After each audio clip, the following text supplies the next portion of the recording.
Bihar police original question 20 जुलाई 2025 को हम लोग यहाँ पर देखेंगे। Hello friends, welcome to the success Kendra. Friends देखिए, बिहार पुलिस ओरिजिनल क्वेश्चन 20 जुलाई 2025 को आज हम कवर कर रहे हैं। देखिए, आज बिहार पुलिस कांस्टेबल का 20 जुलाई 2025 का ओरिजिनल क्वेश्चन है। ये सारे प्रश्न जो कैंडिडेट्स एग्जाम देकर के आए हुए हैं उन्हीं के द्वारा भेजा गया है। बिहार पुलिस का बिल्कुल रियल क्वेश्चन है 20 जुलाई 2025 का। चलिए स्टार्ट करते हैं। एक बार सेशन को लाइक कर दीजिए। देखिए, प्रश्न पूछा गया था कि बिहार में जिलों की संख्या कितनी है। तो देखिए, बिहार में जिलों की संख्या जो है ये 38 है। ठीक है। और फ्रेंड्स, थोड़ा सा वीडियो का क्वालिटी आप बढ़ा लीजिए ताकि और स्पष्ट रूप से आपको दिखाई दे। चलिए, उसके बाद देखिए पूछा गया था कि बिहार में वाल्मीकि टाइगर रिजर्व कहाँ पर है। तो देखिए, वाल्मीकि टाइगर रिजर्व जो है ये बिहार में है और ये पश्चिम चंपारण जिला में पड़ता है। बिहार का एकमात्र national park Valmiki national park है और ये भी पश्चिम चंपारण में ही है। अच्छा, पश्चिम चंपारण में उदयपुर वन्यजीव अभयारण्य है। याद रखिएगा, अगर पूछा जाए कि उदयपुर वन्यजीव अभयारण्य कहाँ पर है, उदयपुर वन्यजीव अभयारण्य, तो आप याद रखिएगा ये आपका पश्चिम चंपारण में पड़ता है। उसके बाद देखिए, 1936 के बाद बिहार के प्रथम राज्यपाल, यानी कि जब उड़ीसा अलग हुआ था तो 1936 में बिहार के पहले राज्यपाल बने थे सर डेविड शिफ्टन। ठीक है ना, या जेम्स शिफ्टन, दोनों याद रखिएगा। तो यहाँ मैं लिख देता हूँ शिफ्टन। ठीक है, तालब्य से लिख दीजिए शिफ्टन। ठीक है फ्रेंड्स, तो ध्यान रखना आपको। अच्छा देखिए, पूछा गया था कि उड़ीसा बिहार से कब अलग हुआ था। तो फ्रेंड्स देखिए, 1912 में जो है ना बंगाल से अलग हुआ था बिहार और उड़ीसा, यानी कि बिहार अलग हुआ था और बिहार में उड़ीसा सम्मिलित था। उसके बाद उड़ीसा अलग होता है 1936 में और बिहार से झारखंड अलग होता है 15 नवंबर सन 2000 को। तो ये डेट सहित आप याद रखिएगा, झारखंड कब अलग हुआ था, तो 15 नवंबर सन 2000 को। उसके बाद देखिए, पूछा गया है कि सोडियम का परमाणु संख्या कितना है। तो सोडियम का सिंबल ऐसे लिखा जाता है, सोडियम को। परमाणु संख्या इसका कितना होता है, 11 होता है। और इसका अगर मास नंबर पूछेगा, द्रव्यमान संख्या, तो 23 होता है। चलिए, उसके बाद देखिएगा कि बिहार में तीसरी बार राष्ट्रपति शासन कब लगा था। अच्छा, पहली बार कब लगा था। सबसे पहले तो ये प्रश्न बनेगा कि पहली बार कब लगा था। तो याद रखिएगा, पहली बार जो है 1968 में लगा था। पहली बार 1968 में लगा था। टोटल 8 बार लग चुका है। पहली बार 1968 में लगा था। ठीक है ना। दूसरी बार 1969 में, तीसरी बार लगा था 1972 में और आखिरी बार लगा था 2005 में। तो आप इसे भी ध्यान रखिएगा। ठीक है। चलिए, उसके बाद देखिए, पूछा गया है कि नीतीश कुमार पहली बार बिहार के मुख्यमंत्री कब बने थे। तो सन 2000 में, 2000 में ये बिहार के मुख्यमंत्री बने थे पहली बार। उसके बाद देखिए, पूछा गया है कि यूनेस्को का फुल फॉर्म क्या होता है। यूनेस्को का फुल फॉर्म पूछा गया है, तो आपको याद रखना है यूनेस्को का फुल फॉर्म। ठीक है ना। तो देखिए, United Nations Educational Scientific and Cultural Organization, थोड़ा सा लंबा है तो यहाँ पर मैं यूएन लिख देता हूँ शॉर्ट में, यूनाइटेड नेशंस एजुकेशनल, ठीक है ना, एजुकेशनल साइंटिफिक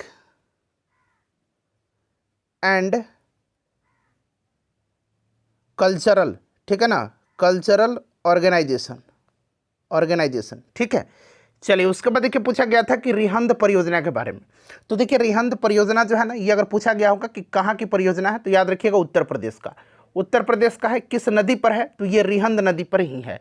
और रिहंद नदी जो है ये सोन नदी की सहायक नदी है। तो देखिए, नदी घाटी परियोजना से प्रश्न बन रहा है। उसके बाद देखिएगा, पूछा गया था कि टिस्को की स्थापना कब हुआ था। Tata iron and steel company की स्थापना, तो ये 1907 में हुआ था टिस्को की स्थापना। उसके बाद पूछा गया था कि कौन सा अधातु, यानी कि नॉन मेटल, कौन सा अधातु तत्व चमकीला होता है। तो कौन सा अधातु तत्व चमकीला होता है, तो आपको याद होगा आयोडीन। ठीक है ना, आयोडीन में धात्विय चमक होती है। उसके बाद देखिए, सीआरपीएफ का स्थापना शायद पूछा गया था। तो सीआरपीएफ की स्थापना जो हुई थी, केंद्रीय रिजर्व पुलिस बल की स्थापना, ये 1939 में हुई थी। और सीआरपीएफ का अगर फुल फॉर्म पूछा होगा तब भी आपको याद रखना है, सेंट्रल रिजर्व पुलिस फोर्स। ठीक है। अच्छा, सीआईएसएफ के बारे में भी यहाँ पर पूछा गया, आगे हम लोग इसको भी करेंगे। देखिए, 1965 में भारत पाकिस्तान युद्ध के दौरान प्रधानमंत्री कौन थे। 1965 में भारत पाकिस्तान युद्ध के दौरान प्रधानमंत्री कौन थे। तो देखिए, ये 1965 में प्रधानमंत्री लाल बहादुर शास्त्री जी थे। ठीक है ना, लाल बहादुर शास्त्री जी थे, ध्यान रखना आपको। उसके बाद देखिए, पूछा गया है कि बिहार विधान परिषद में सीटों की संख्या कितना है। तो विधानसभा में 243 सीट है और विधान परिषद में 75 सीट है। ये आप जरूर याद रखिएगा। ठीक है। अच्छा, सीआईएसएफ का यहाँ पर फुल फॉर्म पूछा गया है। तो सीआईएसएफ का फुल फॉर्म क्या होता है, सेंट्रल इंडस्ट्रियल सिक्योरिटी फोर्स। यहाँ मैं लिख देता हूँ, सेंट्रल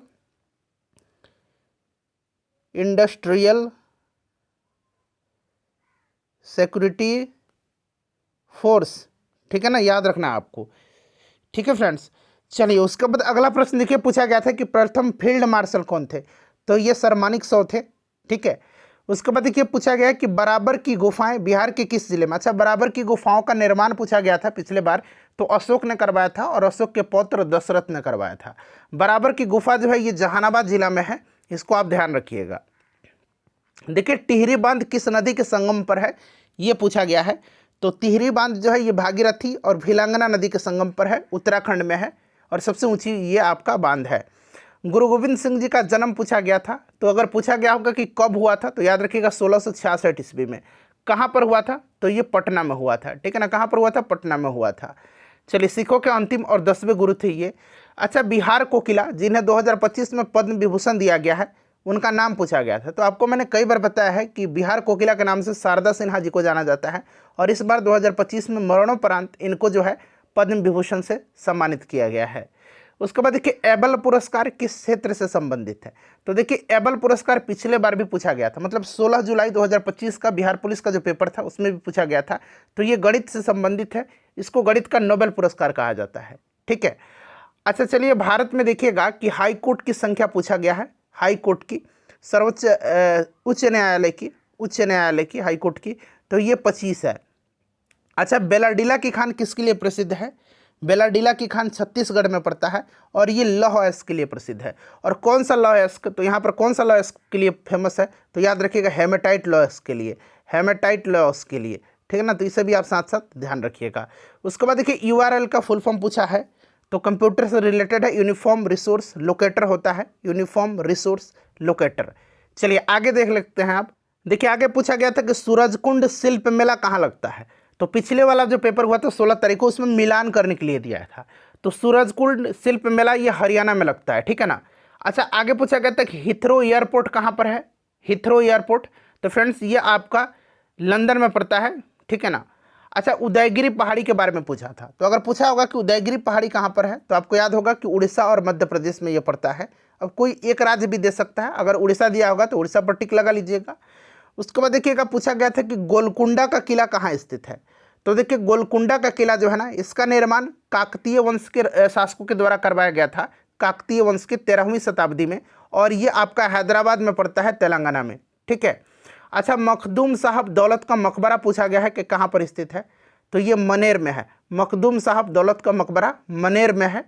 अच्छा, 2024 में देखिएगा OPCW दहेग पुरस्कार, OPCW दहेग पुरस्कार से किसे सम्मानित किया गया है, तो ये भारतीय रासायनिक परिषद को किया गया है, भारतीय रासायनिक परिषद को किया गया है। ठीक है, ध्यान रखिएगा। उसके बाद देखिएगा जड़त्व का यूनिट, तो देखिए जड़त्व का तो वैसे कुछ यूनिट नहीं होता है, बट इसको मापा जाता है किलोग्राम में। ठीक है ना। उसके बाद देखिए कजरी स्थान 1 कहाँ पर है, कजरी स्थान 1, कजरी स्थान 1 कहाँ पर है, कजरी स्थान 1, तो फ्रेंड्स ये पड़ता है उत्तर प्रदेश में। कहाँ पर, तो यूपी में पड़ता है, उत्तर प्रदेश में। उसके बाद एक पूछा गया था कि आज़ादी का अमृत महोत्सव स्टार्ट हुआ था कब, फ्रेंड्स ये 12 मार्च 2021 को स्टार्ट हुआ था साबरमती आश्रम से, और ये समाप्त कब हुआ, तो ये भी याद रखना आपको 15 अगस्त 2023 को। ठीक है ना, आज़ादी का अमृत महोत्सव। फ्रेंड्स अगर आपके पास क्वेश्चन और है, आपने जो लिख करके लाया है या आपको मेमोरी बेस्ड हो, तो आप व्हाट्सएप पर सेंड कर सकते हैं मुझे, या टेलीग्राम पर सेंड कर दीजिए, व्हाट्सएप नंबर मैंने दिया हुआ है आपको ऑलरेडी। ठीक है ना। चलिए, गंगा नदी कहाँ से निकलती है, ये पूछा गया था, तो गंगा नदी जो है ना फ्रेंड्स, ये उत्तराखंड के उत्तरकाशी जिले में गंगोत्री ग्लेशियर से निकलती है, गंगोत्री ग्लेशियर से निकलती है, जिसे भागीरथी के नाम से जाना जाता है, और देवप्रयाग में भागीरथी अलकनंदा नदी के साथ मिलकर के गंगा नदी का निर्माण करती है, तो ये भी आप ध्यान रखिएगा। अच्छा, नौबत खाने में इबादत पाठ के लेखक का नाम पूछा गया था, नौबत खाने में इबादत पाठ के लेखक, तो ये यतीन्द्र मिश्रा हैं। ठीक है ना, यतीन्द्र मिश्रा, ध्यान रखिएगा।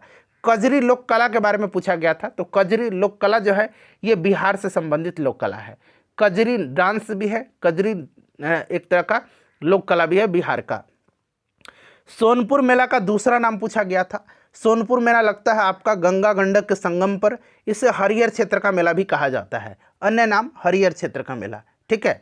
अच्छा, रामधारी सिंह दिनकर को ज्ञानपीठ पुरस्कार जो है पूछा गया था, तो इनको ज्ञानपीठ पुरस्कार दिया गया था 1972 में, और किसके लिए, तो उर्वशी के लिए इनको मिला था। ठीक है ना, 1972 में, तो ये ध्यान रखिएगा।